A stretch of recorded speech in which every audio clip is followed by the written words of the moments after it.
Do you have your, are you a print pack person? No. Okay. Hi, recording watchers. Today we are going to talk about setting. So if you'll look at today's agenda, actually, no, there's an exercise that I posted for y'all. If you'll go to the short fiction settings exercise, we're going to pivot from talking about drama to talking about short fiction.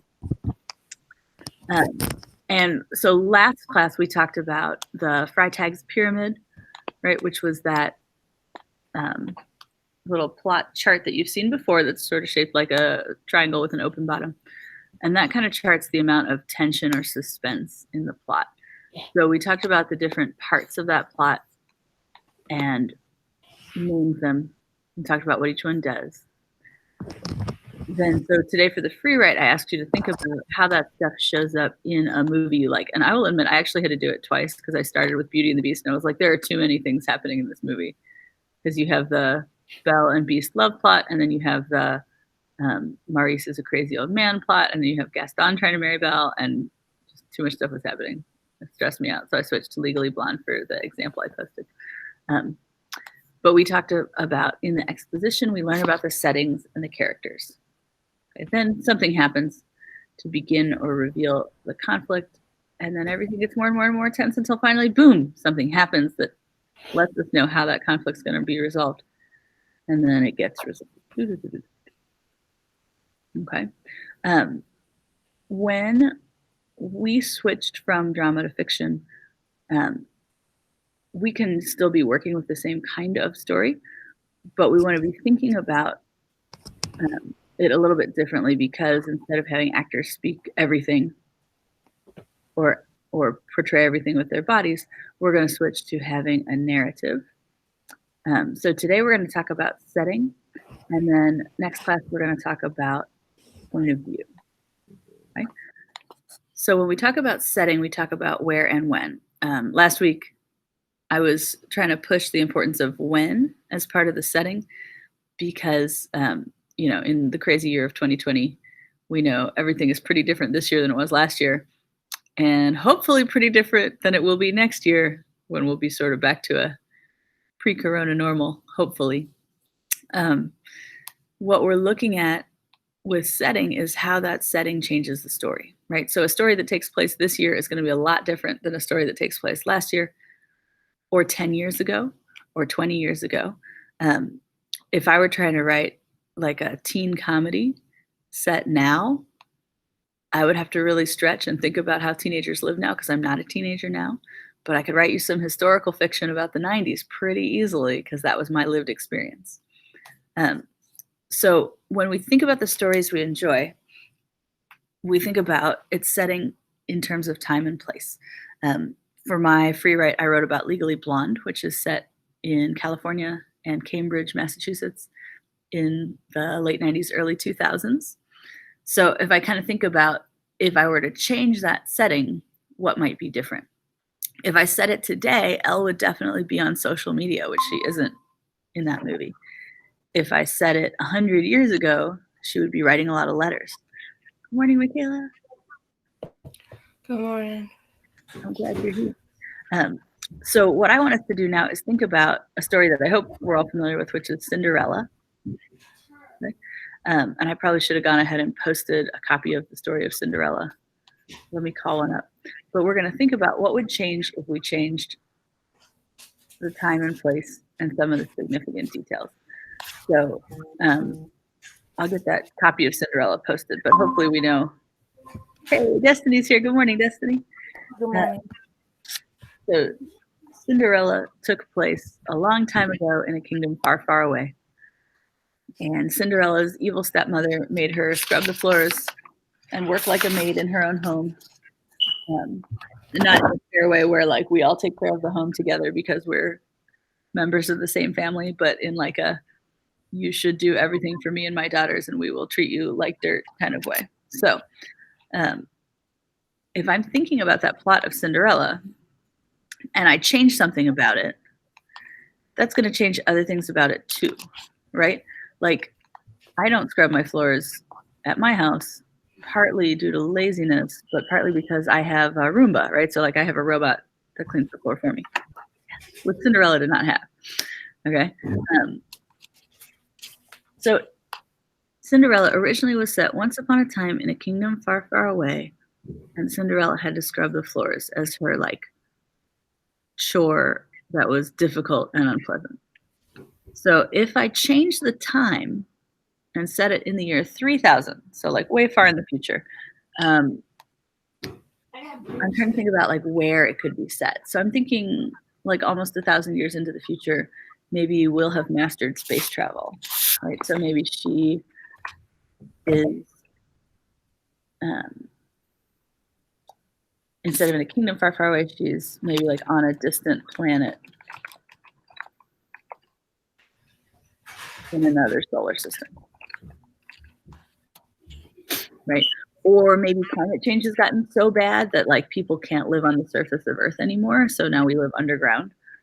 So in an underground city, safe from the surface of the Earth. So I'm just thinking about kind of like, how could I change it? So how would her chores be different? Like if she lives in an underground city, like, yeah, maybe they're the same. Maybe she still has to scrub floors. But if she lived, this color is really hard to see, isn't it? I'm going to pick another. Yeah. Can you like make the page bigger? Yes, thank you. There we go. Because I don't really want to wear my glasses right now because it reflects off the screen. Oh, fair enough. Yeah, let me see if I can get an even better color here. Let's improve it even a little more. Okay. So if she's on a distant planet in another solar system, I'm trying to think about like what would her space chores be, right? So maybe instead of scrubbing the floors, she has to like de-ice the spaceship wings, or maybe she has to like sweep up rocks. Sweep up rocks, did you say? Sweep up moon rocks? Yep. Perfect. So changing the time changes the place, and that changes what her chore would be.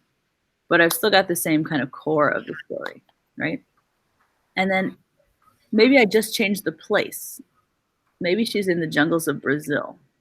So I can make the time whatever I want, and I can think about what her chore might be. So take a sec to fill those out on your sheet. I should have said this earlier. If you don't already have it open, go ahead and open that doc, or if you have the print pack, grab that sheet. This doc is posted on today's assignment, which is called Short Fiction Settings Exercise, and I can go ahead and drop a link to it in here. You'll want to open up your own, you'll have your work off to the side, and it's got it there for you. So there's that link if that helps you get to it faster. Okay, so take a minute and think. If I'm setting it in the jungles of Brazil, when would it happen? I mean, it could happen pretty much any time. Maybe not in the year 3000 because they might all have been chopped down by then. Deforestation is a pretty big problem in Brazil. And what would her chores be?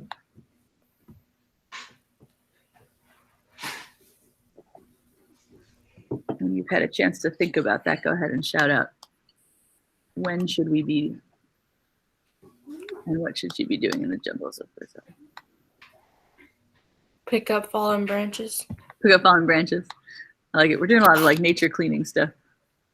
I mean, it's all I can think of. Yeah. I like it. So we're picking up fallen branches. And it could be like anytime there are jungles. So I want to decide, like, is this like an indigenous Brazilian society that hasn't had outside influences? So then it's maybe like pre-colonialism, or do I want to have it be like in the future when, or right now? Maybe she's like a jungle explorer, like Jane from the Tarzan movie. Mm-hmm. Maybe Cinderella's job is to carry all the bags and put up the mosquito nets. So I'm going to say early 1900s colonial exploration. Wait, it's wrong. Here we go.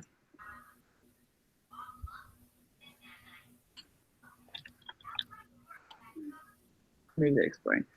So even though these stories might look pretty different, right? Like we have like Disney Cinderella, Space Cinderella, Jungle Explorer Cinderella. What remains the same is this idea that like she's being forced to do stuff that stinks. She's not being treated respectfully. What I want to do is kind of work through this idea that if we change where and when a story happens, we have to change other things about the story, but we can keep the core of the story the same. The idea is that this will help you with your own short fiction, because if you're like, I don't know what to write, you can take a story you like, change the time and place, and it will change enough about the story that you'll basically have your own original thing at that point. Okay? So would one of y'all be willing to tell me what story you used for your free write, or just the story that you like? Hopefully kind of a simple one that you might all have heard of. The Little Mermaid. The Little Mermaid, an excellent choice. Okay. So, Michaela, where and when does The Little Mermaid take place? I don't know exactly, but I know the people in the story are more toward the past with the way they dress. Yeah, so I went ahead and wrote tall ships, no motors, 1800s question mark. Because yeah, you're exactly right. The way they dress, like thinking about Ariel's dresses on land, she's got kind of that like puffy skirt, puffy sleeve look, which is like 1800s-y. And then Eric's, the prince is sailing on a sailing ship, not like a ship with a motor. So it doesn't look like it's like a yacht that he takes out just for funsies. It looks like that's a ship that's doing actual shipping with cargo. So I'm thinking like steamboats aren't invented yet. So probably early 1800s. And then place, again, it's like kind of vague, but what kinds of, I mean, this is sort of like Kingdom Far, Far Away fairy tale, right? There you go. Maybe in Europe. Whoops. Maybe I should learn to spell. Okay. Maybe in Europe. All right. And then what's a detail of the story?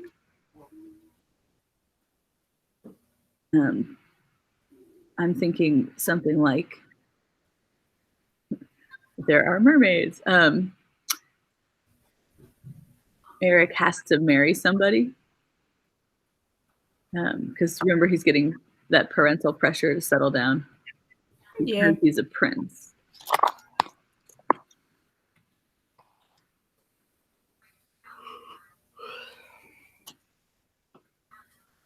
Okay. So if I'm going to reset that to a new time and a new place, Destiny, I'd like you to pick a random new time. And Caitlin, I'd like you to pick a random new place.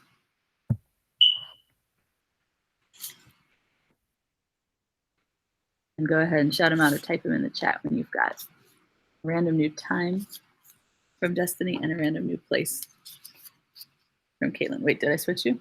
That's what I said before, right?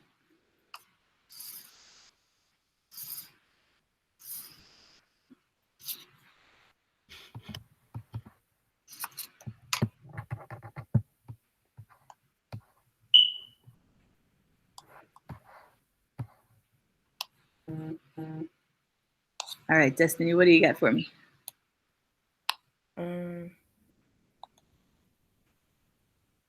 What do you mean, like just a random new time? So, like think about a particular era or like time period. Mm-hmm. And it could be like the present, the past, the future. Oh, okay.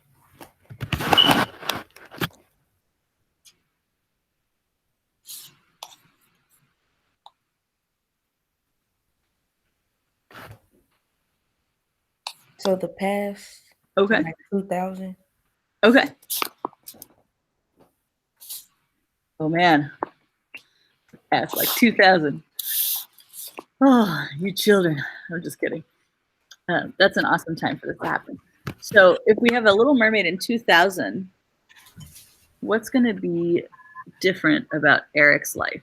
I mean, I guess there are still princes, but they're not necessarily getting forced to get married by their parents. Or if they are, they still might have more choice in it. Like I think about those British princes, William. Oh, I have an idea. Harry. What do you think, Michaela?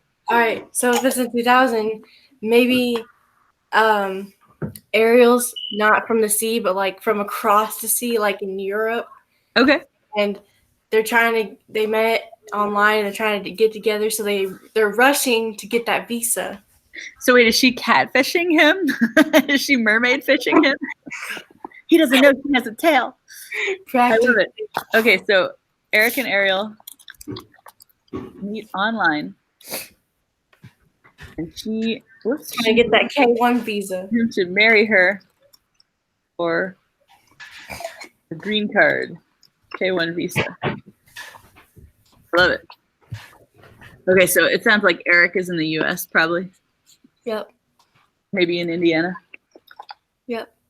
But he's never seen the ocean.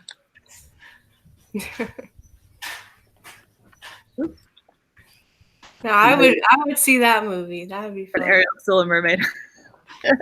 But she's got like a waterproof phone. She's like sliding into his DMs like, hey baby, get me out of this ocean. I love it. All right, Caitlin, I need a new place.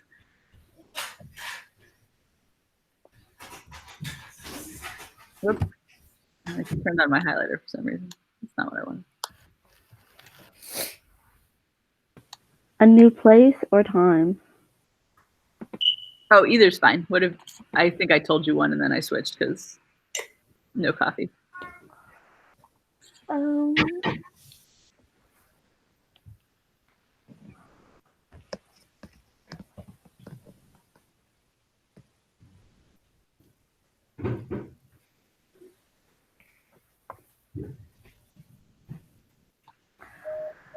If you know, please call extension 101. If you know, please call front office.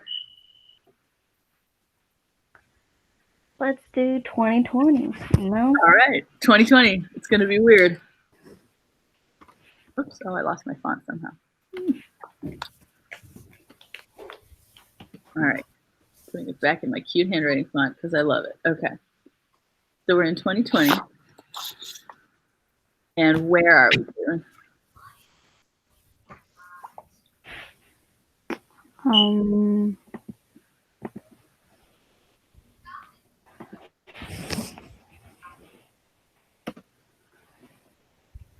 Or we can come back to that if you want. What's keeping them apart in this version? Is she still a mermaid, or is there something else that puts them in two different worlds? Coronavirus. So they're both quarantined. Yep. And so I guess maybe we have another like internet love story, right? Like maybe they've never met in person. What if like they live in an apartment building and he lives on the top floor and she lives on the first floor, so they've never seen each other except online? Okay, yeah.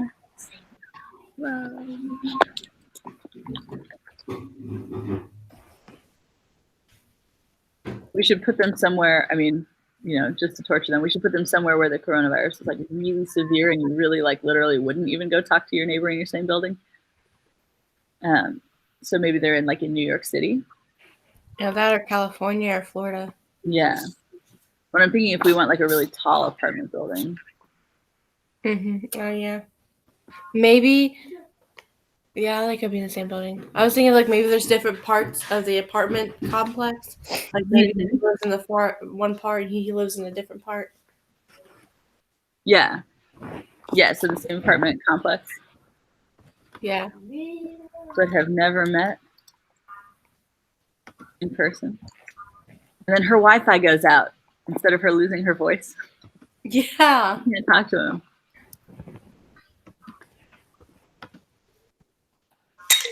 I'm not sure how she saves him, but does that make sense in terms of this exercise? So like, there's not like a right answer, but we're just kind of thinking about if I change where it's set, it's going to change the problem. But they could have the same problems of we're in two separate situations. Ariel really wants to be in Eric's situation / bedroom, etc. But she can't communicate with him effectively. She's lost her voice. Right. So maybe when they met online, maybe she was Google translating all their conversations, and then when they meet in person, she like doesn't actually speak the same language as him. Yeah, he doesn't speak mermaid. Right.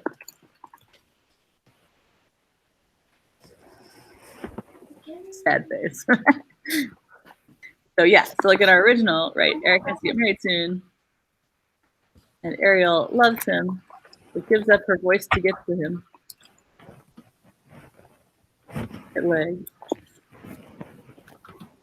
So these more modern stories that we've sort of bandied about, they don't necessarily, like, she wouldn't necessarily have to be a mermaid. She still could. So you could decide, like, is my story going to have magic in it? Is my story going to be more realistic? Like maybe she lives at the aquarium, and since it's closed to visitors, she can get in a lot more texting. I don't know if she's a mermaid. Okay, so when we do this in person, we do this whole one as like a full class, and then I have people like pair up with their neighbors to do another example. Obviously, it's not as easy to pair up with your neighbors, but what I'm going to ask is that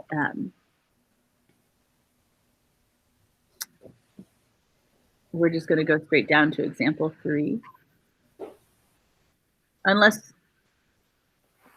okay, let me stop myself. Would you all rather, like, you 3 do this one and I'll just like sit here quietly and sip my coffee while you do it for practice, and then if you get stuck, I'll help, and then do one on your own? Or would you rather skip straight to doing one on your own?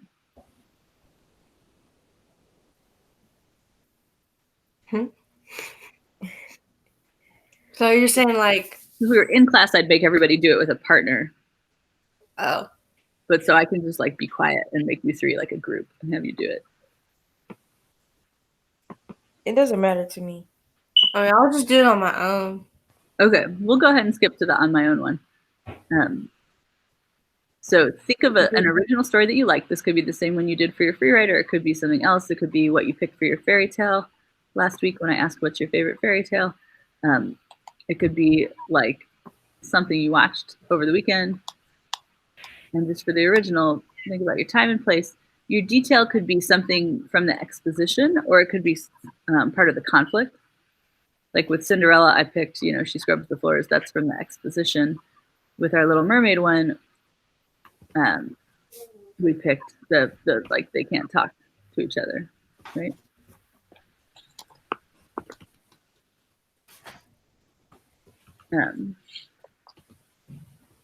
So go ahead and think about, we'll skip this one. We'll go down to example 3 on your own sheet.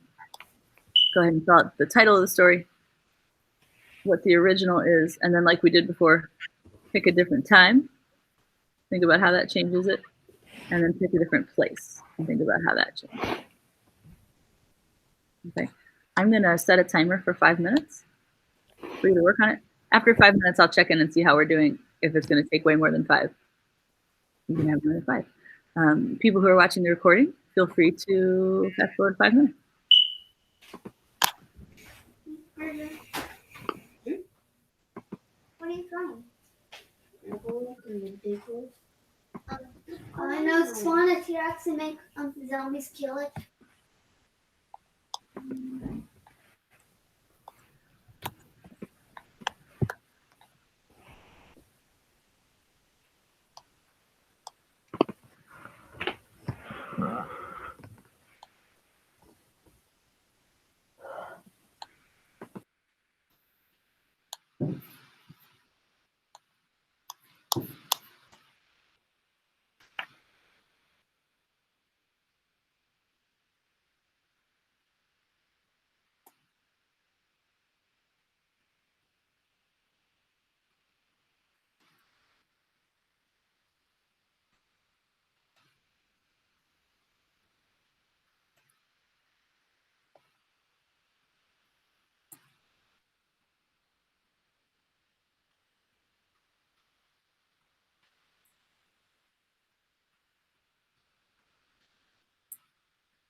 All right.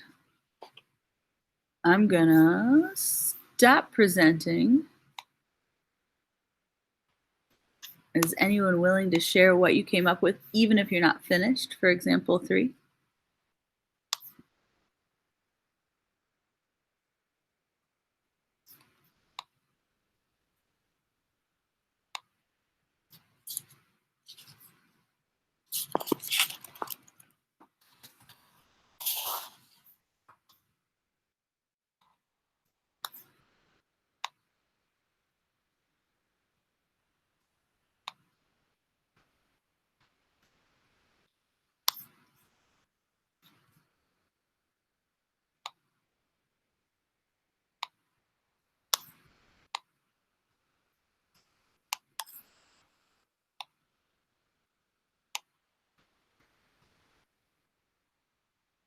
Anybody willing to share what you've got?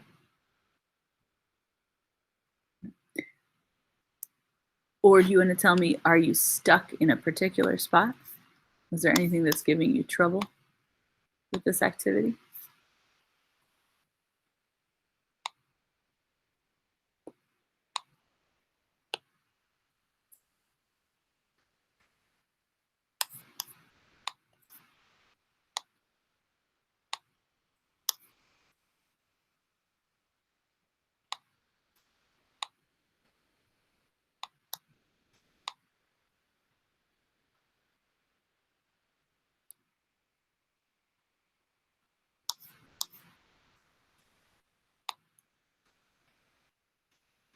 All right.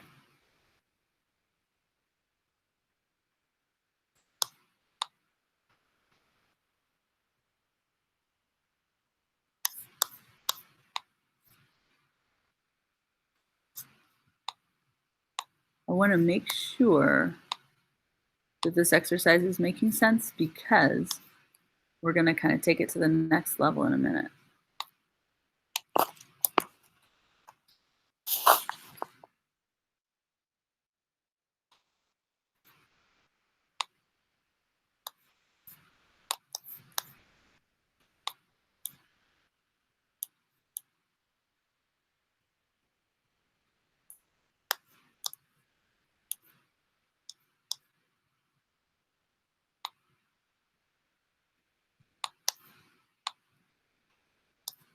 Okay, so Caitlin, what story did you pick to work on?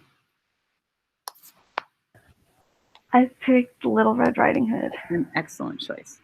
Okay, and what did you sort of have as the original setting for time and place?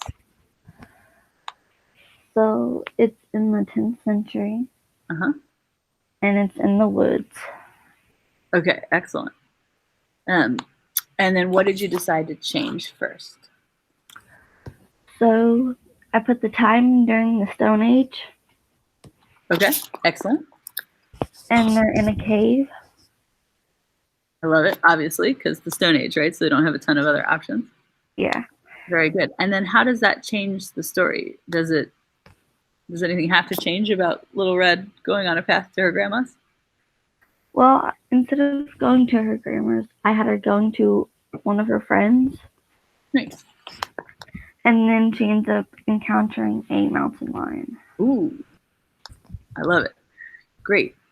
So Caitlin, that story didn't change a ton, but little details did get tweaked. I like it. And then did you get to do the reset place? No. Okay, so you were still working. Yeah. Awesome. Thank you for sharing. Michaela, what story did you choose? Sorry to make you get up again. You look very cozy. It's been a long morning already. Oh, I hear it. But I didn't do it yet. I was gonna do it later. Okay. Do you have any questions about how to do it? It seemed like it went pretty well. I mean, you kind of led the aerial. Yeah, I'm fine. So we basically stole your I'll story. probably end up doing like the Lion King. An excellent choice. And that one, you can make a pretty big difference just by changing like the characters from lions to people. And by lions, I mean savanna animals. But yeah, that was one we used last year. And my favorite one was they did like, I don't want to like take your idea, so I'm not going to say too much, but they had like there was a Lion King in space that was pretty great. And then there was a Lion King in Irvington that was hilarious because they changed everybody into like types of people you meet in Irvington. Again, I'll say no more, but I'm excited to see yours when it's done. Destiny, how did yours go? Were you able to pick a story? Yes, it don't have to be a fairy tale, right? Right. What did you pick? Love and basketball. Ooh, an excellent choice. So what did you have down for the original time and place of that story? 2000 in Los Angeles. Perfect. So then for your changed time, when did you change it to? 1978. Ooh, I love it. Disco fabulous. Did that change anything about the core of the story? Or just the details? The details. What was one of the details you changed? They were a little bit older when they made yeah. Awesome. And then did you do another one where you changed the place? No, not yet. Okay. So still working on it. That sounds awesome. Yeah, that story would be so different in 1978. It's kind of blowing my mind to think about it. I love it. What a good choice. Because that can really, like, that refresh can really make everything different. If you have, I think probably most of you have read Romeo and Juliet before, but have any of you seen West Side Story? West Side Story is a retelling of Romeo and Juliet, but it's set on the west side of New York City in the 50s. Didn't you show us that freshman year? Yeah. All right. Yeah. Yeah.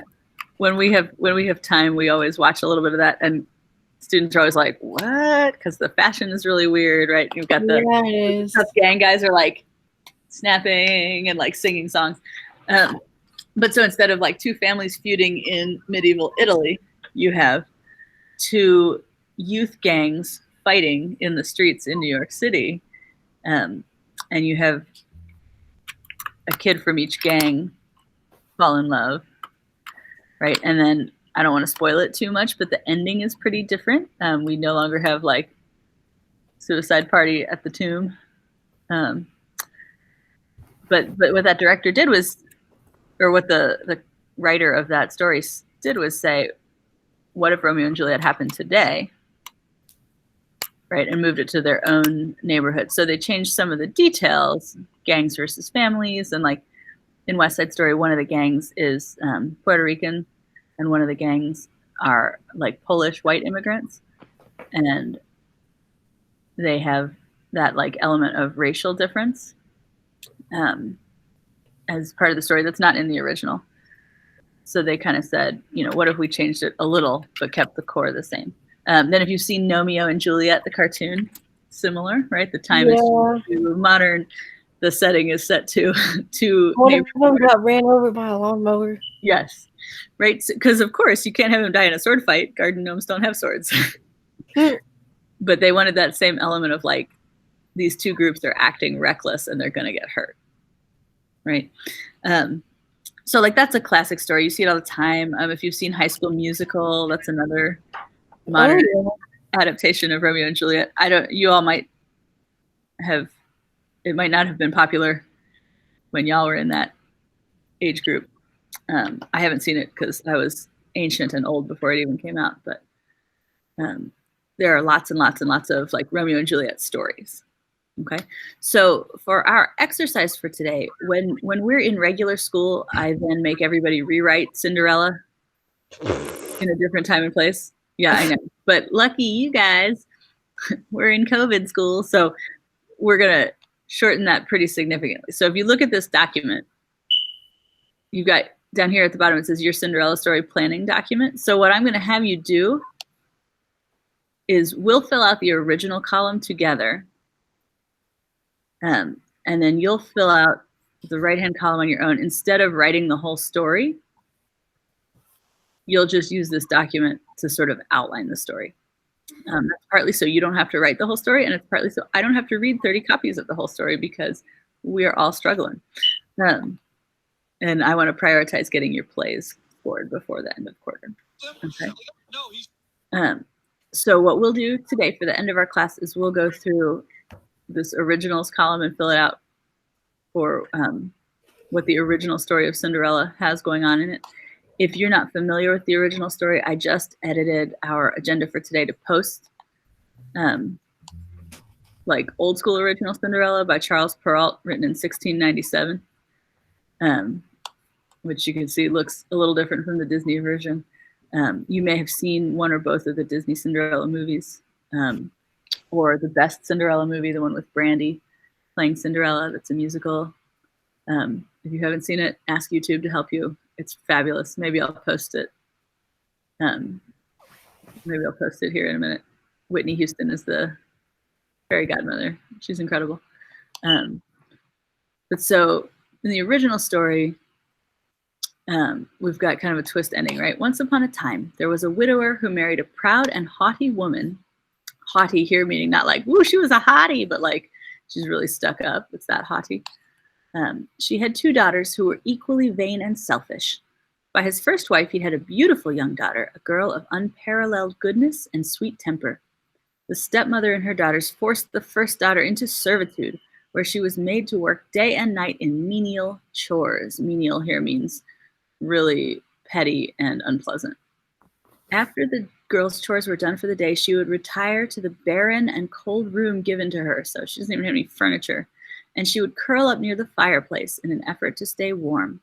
She would often arise covered in cinders, giving rise to the mocking nickname Cinderella. Cinderella bore the abuse patiently and dared not tell her father, since his wife controlled him entirely. So you'll notice in this version, the father's not even dead, right? In the Disney one, the father died, and that's why the stepmother turned mean. In this one, dad's just not taking care of her.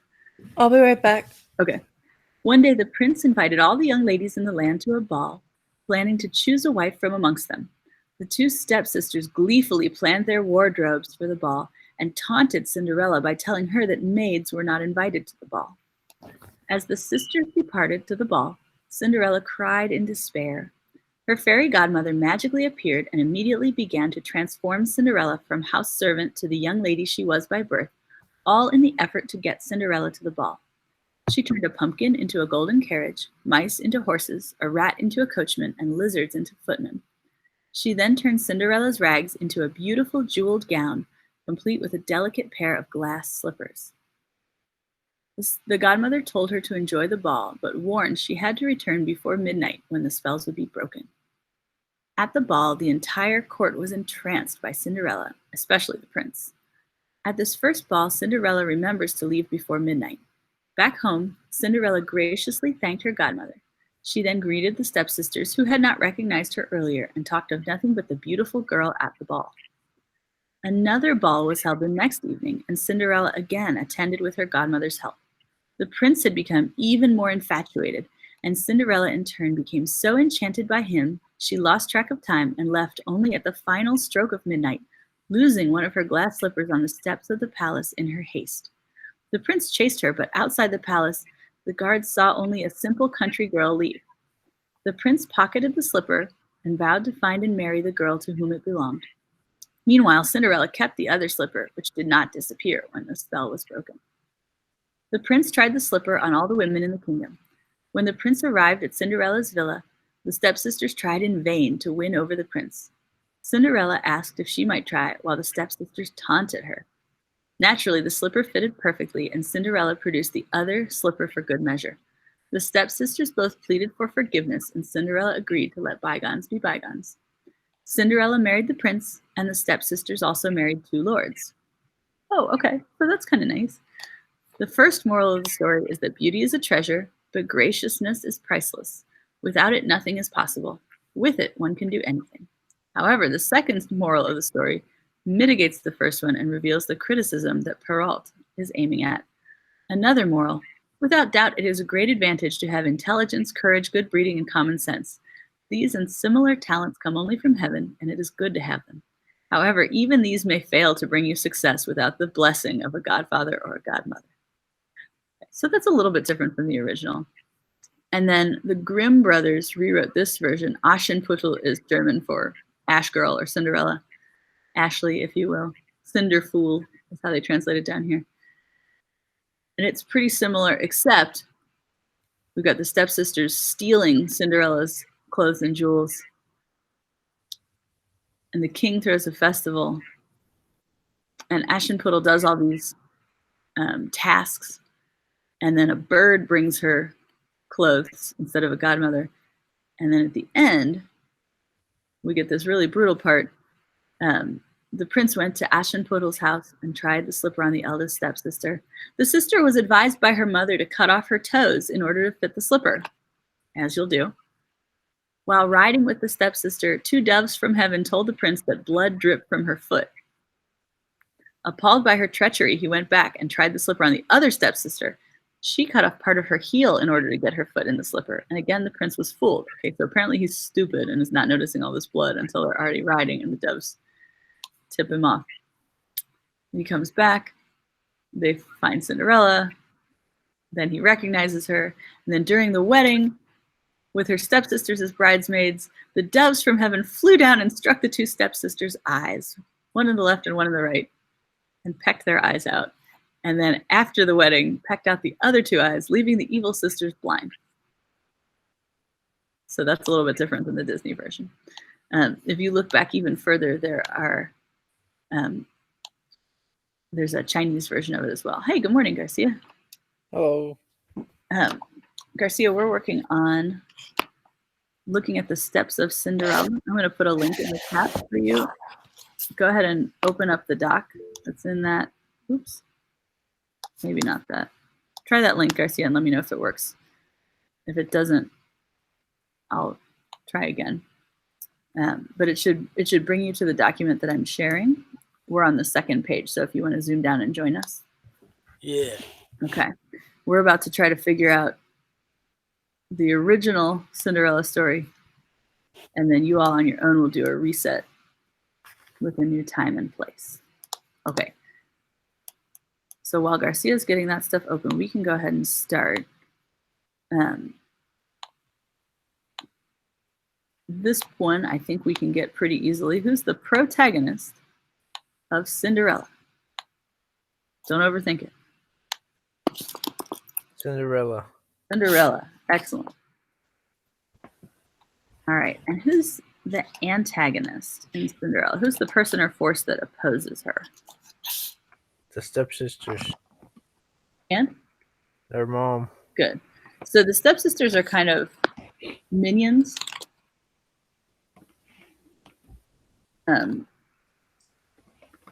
They're mean. They're cruel. They're unhelpful. But they wouldn't get away with it if mom wasn't enjoying it, right? All right. So what is Cinderella's goal? What does she want? She doesn't start off the story being like, oh, I wish I could marry a prince and get out of here. Like, they hear about the invitation to the ball, and Cinderella just wants a night off, right? She wants to go have fun, have a good time.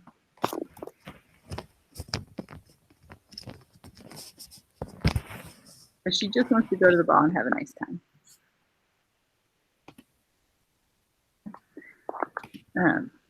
I meant to mention this earlier and forgot to, so let me go ahead and mention it now.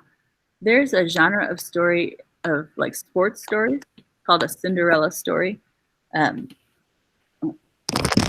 have a team that's not expected to do well. They're like the underdogs, and they come through and win. That's referred to as a Cinderella story, kind of based on this idea that in the race to win the prince, everybody's counting out the country girl who's being forced to act like a maid by her stepmother and stepsisters. Nobody's counting on her to win the prince's heart, but that's what she does. Similarly, if you've got a team nobody expects to win and they go all the way and win the championship, that's called a Cinderella story in sport. Right, what's Cinderella? It is weird. What's that?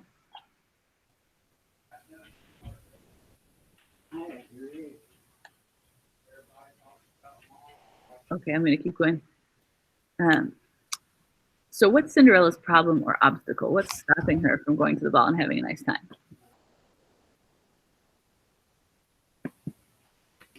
Her mom. Her mom. Good. So her stepmother's the authority figure and won't let her go. Why doesn't the stepmother want her to go? Is it just because she hates Cinderella? She wants the stepsisters to be with the prince. Perfect.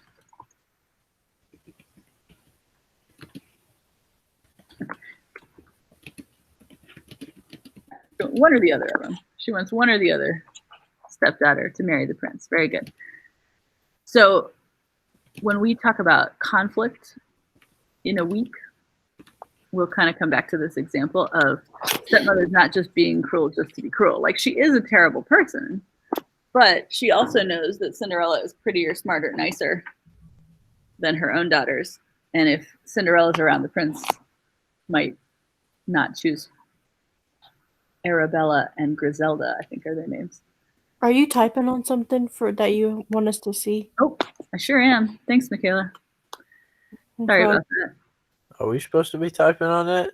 That would be ideal. I will share it to you all who are on the call. If you just want to listen and talk right now, I will share my finished notes to you after the call. Video watchers. I'm just going to take pictures of it. That would be fine too, yeah. Whatever's going to work for you. You all are going to turn in this doc eventually with both columns filled out. Okay, so Cinderella, her conflict is she wants to go to the ball. Stepmother does not want her to go. How does she get unexpected help to overcome this issue? Fairy godmother. Yay, fairy godmother shows up and gives her what she needs. She gives her clothes, transportation. Well, that's going to look real ugly. Let me make this smaller so it all fits on one page. So the fairy godmother gives her what she needs so she can get there. Whoops. That's not what we want.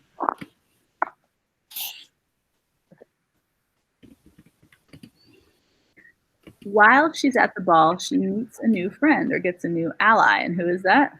The prince. The prince.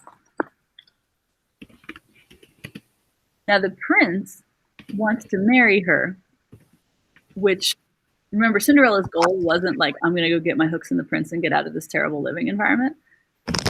So she just wants to have a nice time, right? The prince sees her and falls in love with her, and he ends up removing her from her abusive household so that her new life after that is better. But it's important to keep in mind that that wasn't her original goal, right? Okay, and then how does she escape from the antagonist? Prince shows up with her lost shoe and asks her to marry him. And the resolution is Cinderella is now a princess and safe from her evil, abusive family. Hooray! Okay, so like I said before, in non-corona times, I would then have you write a new Cinderella with a different setting, but keeping the same core of the story, kind of like with West Side Story or Romeo and Juliet, keeping the same core of Romeo and Juliet, but the details don't have to be the same. So pretty popular take on this that I see many times every year is somebody sets it at Irvington in high school or at another high school, and we have a kid with a mean parent or step parent who wants to go to prom and can't for whatever reason. Or we have a kid with a mean manager at work who won't give them homecoming off. Or we have something like that. Like the ball is pretty similar to prom, so people often pick that. Other times I've seen them do the sports version of this, which is we have Cinderella, who's a sports ball player. Cinderella can be a boy or girl, who cares? In a lot of the versions, my male students write Cinderella as a boy, new name, obviously, who wants to play at the big game or go to the tournament and coach won't let them, or their grades are bad so they can't play, and they get tutoring from their fairy godmother so they can make their grades and play. So think about those changes. I've also had some like totally out there settings. I've had Space Cinderella, I've had Cave Cinderella, I've had French Revolution Cinderella, which was like very specific, and I loved it. So your job before next class is to fill out the other column with sort of the outline of how your new version would go. You can give Cinderella a new name, but you should keep kind of this core, right? So your main character is a good person. Your antagonist is trying to prevent them from reaching a goal that they want. They get some unexpected help to overcome the goal. They make a new friend or new ally, and that person helps them escape from the influence of the antagonist. And the resolution is that they have a new, safe life where they control their own future. Any questions about that assignment right now? We have to type that in the doc? Yeah. Okay, I have a picture of the antagonist and resolution. Yeah. Can I'll you share go this up? whole doc to the people on the call. I'll go ahead and share it to you right now. Okay, that works. Okay. Thank you very much for your time and attention this morning, everybody. I was happy to see and hear you. Garcia, if you'll hang out just a minute, I'm going to stop the recording and share that doc, and I just want to check with you to see if I can catch you up on what you missed, okay? So recording stopping now.